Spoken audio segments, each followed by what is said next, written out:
What's up, everybody? Welcome to It Just Means More Football and Coffee. I'm Rob Williams. He is Craig McMichael at Rob Williams GCP and at McMicah7.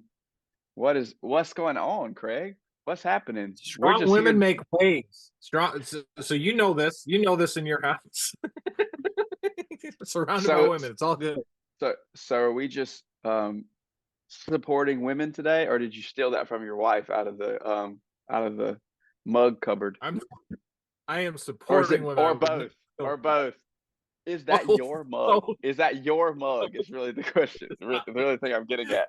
We are always supporting women here on It Just Means More Football and Coffee. The real question I was getting at was, do you personally own that mug? No, I do not own that. I do not Or is that Mary's mug? No, this is Mary's mug. Let me give you a quick shout. Give a quick shout to my Clarkson Wolves parents. Last night was our banquet. We wrapped up our season. First time in 18 years they bought flowers for all the coaches' wives. So shout out to the moms and the parents. Big time. Because they so they realized that sacrifice. So it's good. What's going on, my friend? How are you doing? Everything good? I'm doing great. Sun is out. Just a regular busy weekday around here, but enjoying it.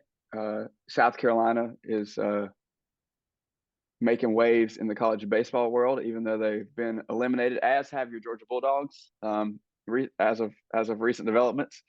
So we're all sitting on the couch at this point, but South Carolina is set to hire Paul Mainieri, legendary LSU coach, 8th winningest coach in the history of the sport, national champion in 2009. On and on it goes. And with him comes his ace recruiter, who was still at LSU, coming over. And you're going to keep Monty Lee on staff at South Carolina, who is an absolutely invaluable assistant who was up for the head coaching job himself. And so lots of recruits, portal guys, current roster guys, heavily tied to Monty. And so it's good to keep him on. So from a Gamecock standpoint, that's been where I'm at. But this is not a baseball podcast. This is a college football podcast. So we'll turn away from that, even though it feels a little Spurrier-esque to bring in Paul Mainieri on the baseball diamond. Bring Connor Shaw, you'll be all right. I don't know. You got to get through Garcia first. I love it. That's always a roller coaster, but forever love for number 5 around here. All right. So college football drastically changed in the past 5 years. Yep. A lot of stuff that we've seen just in the landscape in general. There's still some residual effects from, I think we finally maybe have made our way out of the COVID impact, where we don't have 7th-year players anymore with extra years and eligibility. Cam Rising, 7th year. Cam Rising's coming back for a 7th year for Utah. Okay, so I stand corrected. But we have, we're close to getting out of the COVID impact, I think. Close. But with NIL, with the transfer portal, so many things are happening. Which one of the changes in your mind stands out as the biggest, most impactful, and which one are you the most opposed to? If I give you a get off my lawn moment here, which one is your number one get off my lawn change? And I'll give you some thoughts on mine too, but I want to hear yours first. Yeah. So, to kick this off, let's have a little fun with it. I called my grandpa, and I asked him this question. So I want to get his response and then go from there. So the first one I want to look at is the transfer portal. And this is what Grandpa said. College football ain't what it used to be. Back in my day, we played for love of the game. Not some fancy car or a fistful of dollars. These kids nowadays with their name, image, and likeness, that's just a fancy way of saying they're mercenaries. No loyalty, no fighting for your school, just chasing the highest bidder. Makes me sick. Sorry, so that's not name, image, and likeness, not the transfer portal. That's okay. But that's Grandpa. Grandpa was angry today when I called him. And honestly, I'm not mad at any of these. Grandpa, we've all got grandpas in our chats, whether we're in a message group or we're on a message board. Stop, Grandpa. with the name, image, and likeness. Here's what I really really like about name, image, and likeness. It's empowering student athletes, and here's the best part too. Everyone was all worried about name, image, and likeness, that Georgia and Alabama were going to come in and take over and ruin the SEC because they already had the money, right? Tennessee had the McDonald's bags, Georgia had the Gucci, and whatever it may be.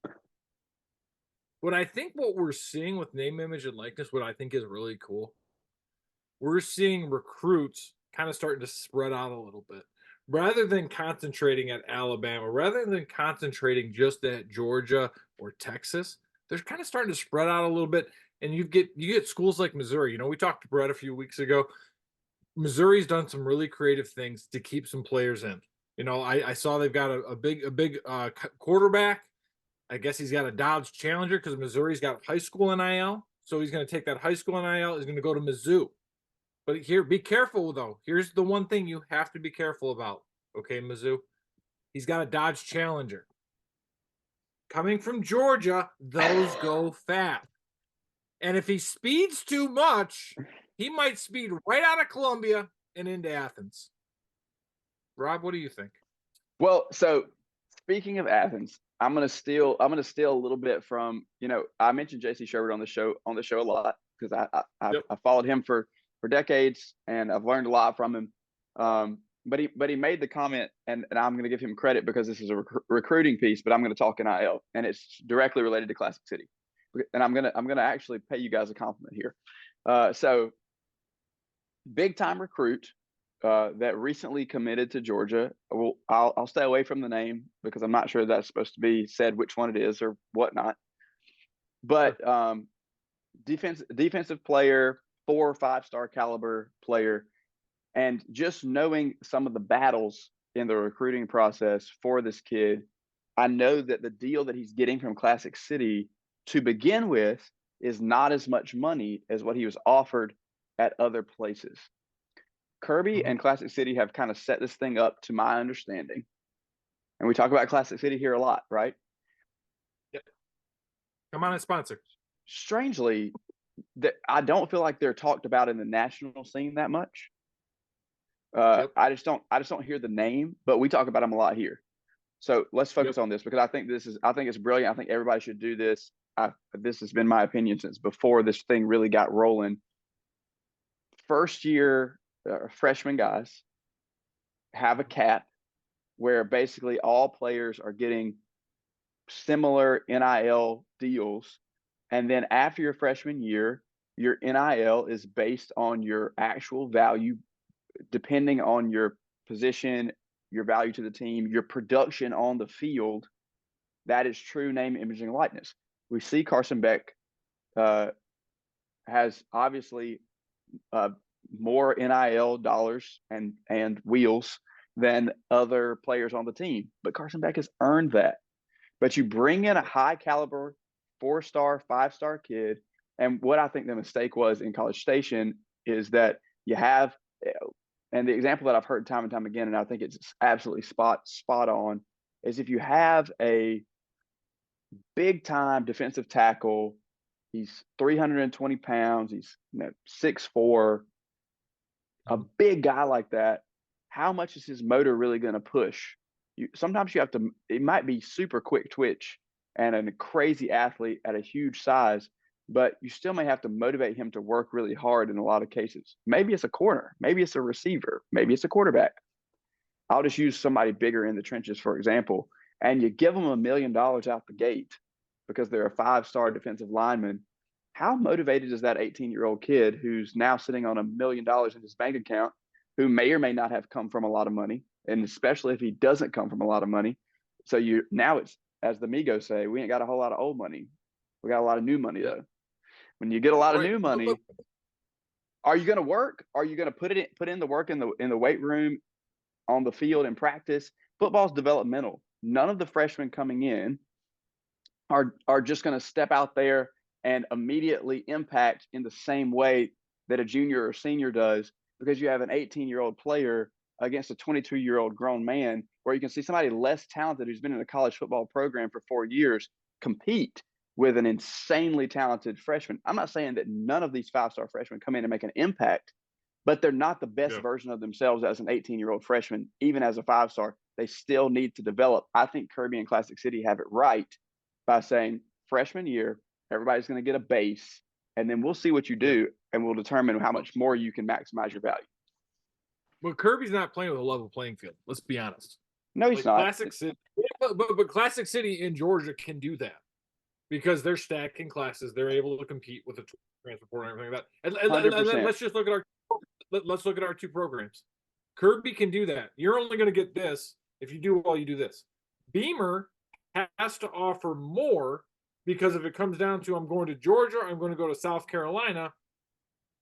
I might go to Georgia just because that's the bigger name. I may get some more dollars if and I'm going to go like Mizzou. I'm going to go South Carolina. I'm going to go that next tier down because Georgia's got the competition, they've got the development, they've got the NFL dollars to be able to do that. But here's what I like about NIL though, like to respond. Yes, in a perfect world, it's graduated, but here's the deal: these guys are getting paid, but here's the thing: it's spreading out the talent. Because here's the thing: you look at a guy like Dominic Lovett or something like that. Goes to Mizzou for a couple years. Maybe he got paid. Maybe he didn't. Now he's going to Classic City. He's in Georgia. Now he's becoming more of a feature part of that offense. I'm going to guarantee that's escalating. But here's the deal: NIL allows these guys. It allows programs an opportunity that guys that they may not have had. But at the other part, it helps to spread some of that equity and some of those dollars where these guys were profited off of for so long. And it's going to be interesting, I think, as we spin this forward. The House case has been very complex.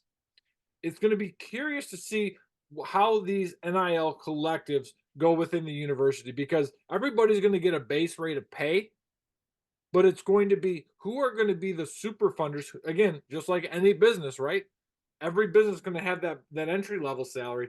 Who's going to have the ability then to bring that in, to have that uniform culture, to be able to now enhance, those dollars that are going through. And I think that's going to be the most interesting part.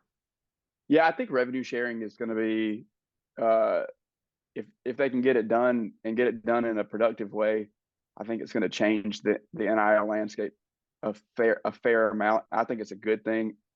Just if they can work it out legally with the whole are they employees of the school or are they amateur college athletes situation, that gets really, really sticky. My comment I was going to make before is when you compare the two programs, Georgia can do what they're doing. South Carolina may have to pay a little bit more because you're a quote unquote second tier team. I think Lane has created the best of both worlds in Oxford because historically speaking, Ole Miss is that second tier. But they're still they're still a second tier when it comes to high school recruiting. High school recruiting, no doubt. Absolutely, and that kind of that leads into our next point. So when you're ready, we'll go there. But yeah, go for it. I was just gonna say I think that he's kind of created a world where they have enough talent because of the transfer portal where he can graduate it a little bit from level to level. But you're still building something. And so you're still going to have to go out and drop major dollars on certain guys here or there. They're still second tier in terms of everything except for roster. Yeah, but now their roster is up on the top tier level because they have talent across the board. Yeah, go ahead with your go ahead with your next point though. I'm tracking. Yeah, so I asked Grandpa about Lane. I told him, I said, Rob and I talked on the podcast last week, and I had to explain to him what a podcast again was for like the 14th time of the week. And I was like, hey, what do you think about Ole Miss and the transfer portal? And Grandpa got all angry, he got all upset again. He goes, transfer portal, more like transfer circus. Youngsters flirting from school to school like butterflies, never learning the system, never building any camaraderie. Back in my day, you picked a school, you stuck it out. You fought for your place on the team. Now they got this portal and they're gone at the first sign of trouble. No wonder nobody finishes their degree anymore. They're too busy trapezing around the country chasing a pipe dream. Easy, Grandpa. Easy, Grandpa. What are your thoughts on the transfer portal? Because I see NIL and the transfer portal are together. And again, lawsuits. Transfer portal's open every December now and every May, and you are free to go bounce, bounce, bounce, bounce, unless you're in the SEC, who has a agreement among the schools where you can transfer within the conference, during that December period, but during the spring period, you have to go somewhere else. So yeah, what are your thoughts on the transfer portal? Does Grandpa have it right? I think the monster that was created is by the two existing together. And you said earlier, you said, hey, well, let's start with the transfer portal, and you read the grandpa text, and it Yep. was NIL, but it's Yep. almost hard to tell the difference It because is. because now they're so hand in hand, because without NIL, the portal does not look like it looks, because then you're really only moving for who sends me to the NFL, or Yep. where can I get more playing time. And so Or champion. your movement is much less uh, driven by these external factors, money being the number one factor. That's what takes us out of an amateur feel. And I think that's what people are upset about. And we're going to get to this in just a second, because I know you want to talk about realignment and some traditions and those sorts of things. But I think that what people are upset about is that college football is no longer going to look like college football. It's going to look like minor league NFL football, because as No, you it's not. start, I'm sorry. No, I'm going to push back. No, because listen, we've had NIL, we've had the transfer. No, I'm sorry, and this is not just good podcasting. Even though it is a good podcast, leave a 5-star review when you get a chance. But here's the deal: NIL, transfer portal, both been huge, and they've been crying, "Oh, it's going to be terrible. It's going to ruin the sport." Look at the numbers. I don't All of think the the numbers are viewership going anywhere, have though. gone up. I don't think the Huh? numbers are going anywhere. Everybody loves the sport too much. We're not going to stop watching it. They're just going to whine and complain about it, Okay, so because it's just because something. So it doesn't really matter, because on Saturday I'm still going to the tailgate. I'm still getting the exactly, tent. I'm still exactly, down. exactly. But I'm Yeah, just saying the reason people are whining and complaining is because yeah. some of the traditional things that have existed for decades are going away. I don't think it actually impacts the numbers. I think the numbers are going to keep going up. Actually, I just think And people are we just haven't gonna even talked about betting lines and gambling, because that's the people other part that's making it interesting. But yeah, but people that's are the thing just is, going to complain about it more because you're losing things. And I don't want to get into realignment yet, but yeah, I think when you lose matchups, yep, we'll get to that. I think that's a big piece of it. I think what people have always loved is when you were growing up, and yep, we referenced Garcia and Connor Shaw earlier and those sorts of things. You know, yep, those guys were playing when I was in high school and college. If I go back and look at players that played when I was in elementary school or middle school, that I loved, part of why I loved them is because they were there for 3 or 4 years and there became name recognition. I made this point about women's college basketball. One of the reasons that there's been so much more draw to women's college basketball in the past couple of years is because we got 4 years of Caitlin Clark. Because there's not a one and done, and the transfer portal has not impacted women's college basketball yet in the mass way that is affected other sports. I think men's college basketball has been impacted in this way because of one and done in the past, where you get in the major brands and the blue bloods, you're getting turnover after turnover after turnover. There's no name recognition other than the name on the front of the jersey. I think people are upset about the transfer portal because they want their quarterback to be a bulldog. They want their quarterback to be a yeah. Miami But Hurricane. here's the thing: here's who it's impacting. It's not impacting your top two and your middle two of the ACT, the Big 12. Those guys aren't necessarily moving unless you're DJ Ungalele. It's the group of five guys, and I feel like they've always been screwed over, and this is where the transfer portal's hurting. You look at a team like Ohio, Athens, the other Athens, by the way. Yeah. Ohio, I think it lost almost all of their starters from last year who were supposed to be returning to the transfer portal, and like, I'm sorry, but You're listen, you've crippled. always been a yeah, you've always been a farm, but here's the deal: what teams? Again, I'm going to talk top 25 teams that are going to make the playoffs have really been destroyed because all their players left the portal. Why have they left the portal? Oh, their coach left or something else. So there was always dysfunction. There was always this problem. So, like, what has the portal done? It's allowed people to kind of reinforce and kind of put some opportunities, but it's allowed players also to find a better space, you know. Well, So I think we're also complaining. We're complaining about the top 5% of players because we're only complaining. I'm not complaining. Grandpa's complaining. when I say we, I mean college football fans in general. The general whining about lack of loyalty and players moving from place to place only exists about your high end level playmakers. Nobody's complaining about the backup strong side linebacker that wants more playing time, and so he goes from the SEC to the Sun Belt, where he can dominate and start. You know what I'm saying? Like that's not getting talked about. Juice Wells going from South Carolina to Ole Miss, that caused mass that hysteria. because South Carolina, again, to your earlier point, South Carolina, Ole Miss are the same. Yeah. What's he getting there? You know, where's the difference? And you have your top returning all SEC receiver going to play second fiddle to Trey Harris in Oxford. Right. I got one more thing from Grandpa, and let's get it. Let's get it. All right. So I asked Grandpa, you know, what are you thinking about the Big Ten and the SEC? Are they going to cannibalize everybody? Because I was writing an article about the top Big 12 coaches, and he's like, oh, well, you know, the damn Big Ten and SEC, they're ruining college football. And I said, well, what do you think about realignment? He goes, realignment? Realignment of my foot. All this hopping around from conference to conference is like a bunch of headless chickens. You build up rivalries, traditions, and then just up and toss it all away for bigger TV deals? Whatever happened to some good old-fashioned regional pride? Now it's all about the almighty dollar and who can get the most eyeballs glued to the screen. Shameful. And he actually banged the table like that, so I wanted to make sure we got that in there. You could hear it over the phone when you called him, right? The bang on the table.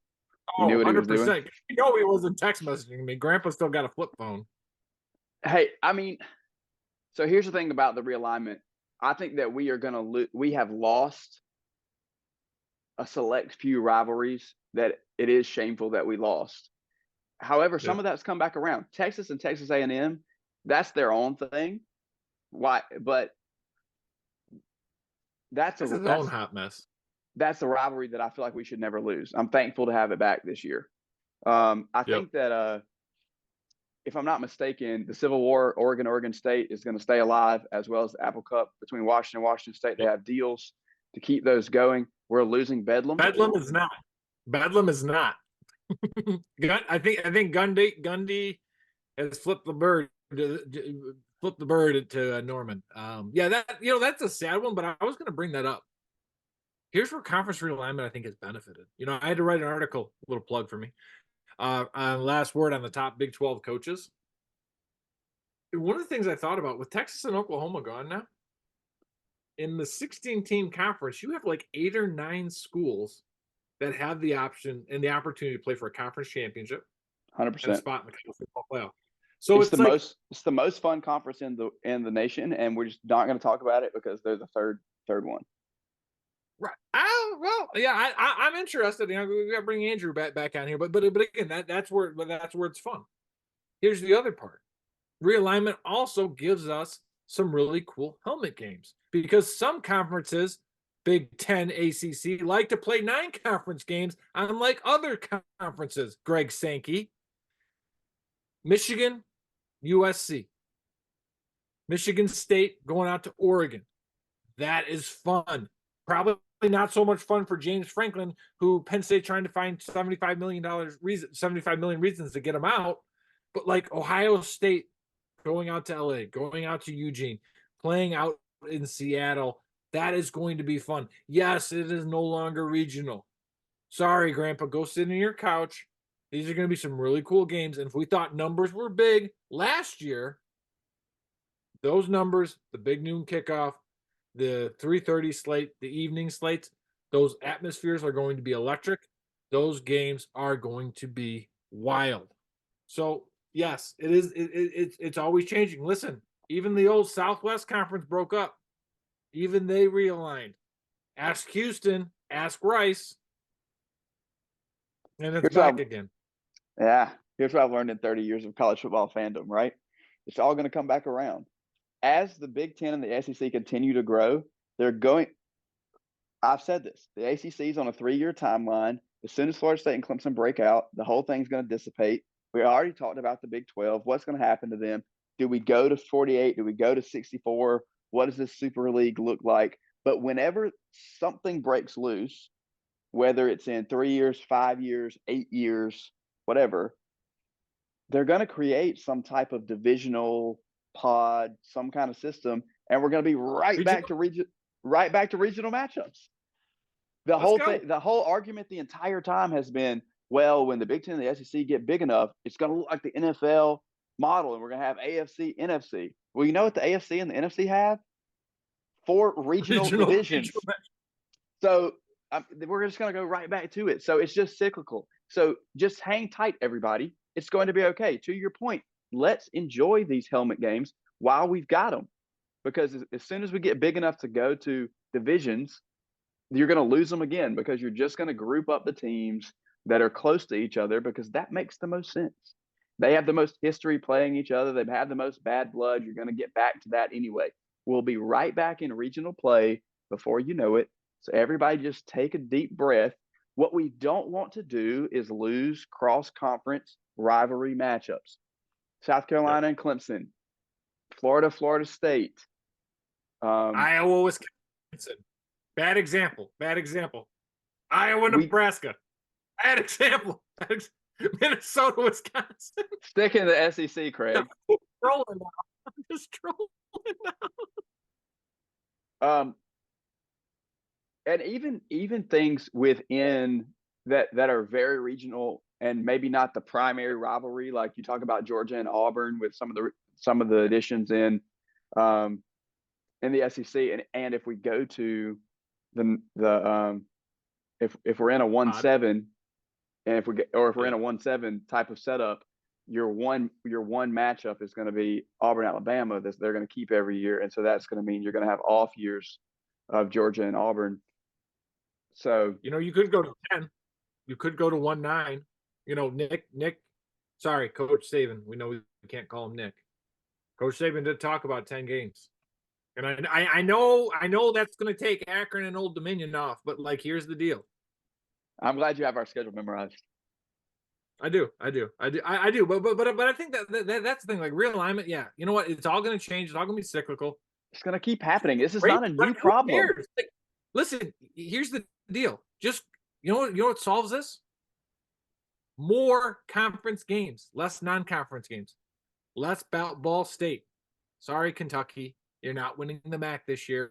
You're actually going to have to play some SEC teams. That just keeps them out of bowl season. Let me ask this question really quick you finish what you're saying. I'll throw it in last word. Oh, that's it. That's it. I have a great last word for us. So yeah, you go for it. You set us up, and then I've got a great last word for you.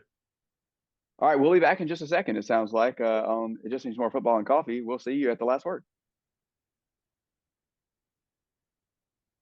All right, welcome back, everybody. It's time for the last word on It Just Means More Football and Coffee. I'm Rob Williams. He is Craig McMichael.